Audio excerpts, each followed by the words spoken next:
from JBS Studios in Greater New York, this is the JBS News Update with Teisha Bader. I'm Teisha Bader with the JBS News Update for Friday, February the 2nd, 2024. Fierce battles continue in Gaza between Israeli troops and terror group Hamas. The IDF continuing to eliminate terrorists, confiscate weapons, and destroy terror infrastructure. Today, noting one of its units raided Hamas safes in which 100,000 shekels, it said, and documents testifying to the terrorist organization's method of transferring funds were found. Another unit located a complex for the production of rocket shells.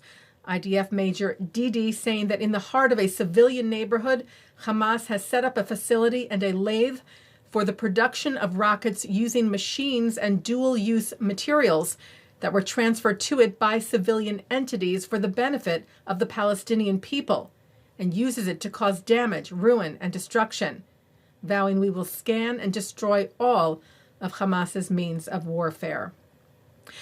On Israel's northern border, the IDF said a fighter jet recently attacked a terrorist cell in southern Lebanon. In addition, during the last day, noting warplanes attacked terrorist infrastructures and military buildings used by terror group Hezbollah.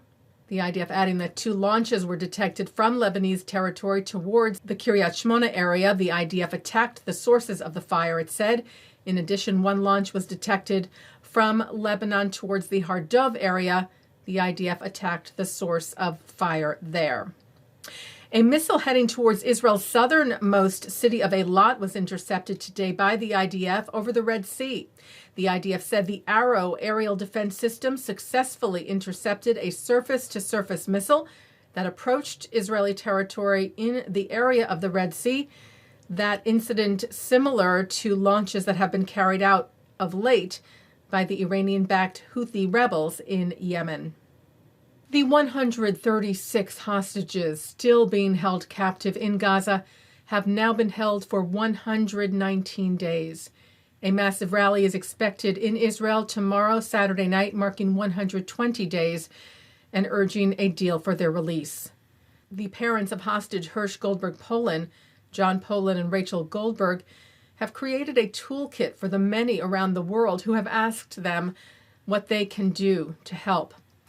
Everyone Counts was created with the help of M Squared, the Institute for Experiential Jewish Education, and Kol Ha'ot.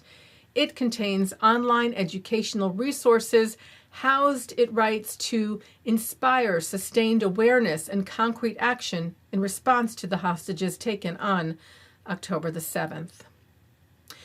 Well, the Grammy Awards are airing Sunday night from Los Angeles, honoring the best in music for the past year. And the head of the American Jewish Committee is calling for a moment of silence at the event. CEO Ted Deutsch wrote on October the 7th, more than 400 people were brutally murdered and kidnapped at the Nova Music Festival in Re'im, Israel. The Hamas-perpetrated massacre was the single deadliest tragedy in the music industry's history, he wrote. It is only fitting that the Grammys, music's biggest night, take a moment to remember the young victims who came to celebrate peace and love, but were gunned down in a barrage of terror and hatred. Deutsch wrote, music is our universal language. And on a night dedicated to the beautiful sound of music, a moment of silence will ring out most powerfully of all.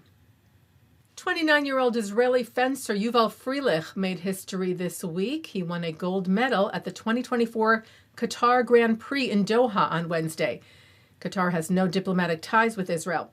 Freilich, proudly wearing his uniform, which bears an Israeli flag and the message Am Yisrael Chai, stood at the podium as the Israeli national anthem Hatikva, the Hope, was played.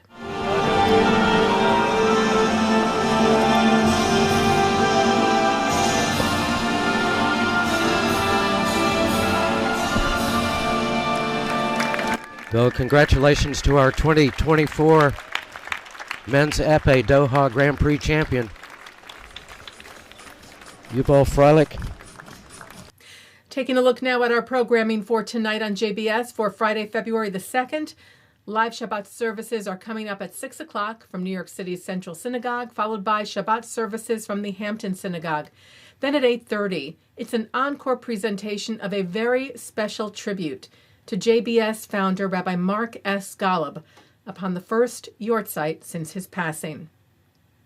Then it's a replay from the Hampton Synagogue, followed by a replay from Central. And coming up next, a look at this week's Torah Portion.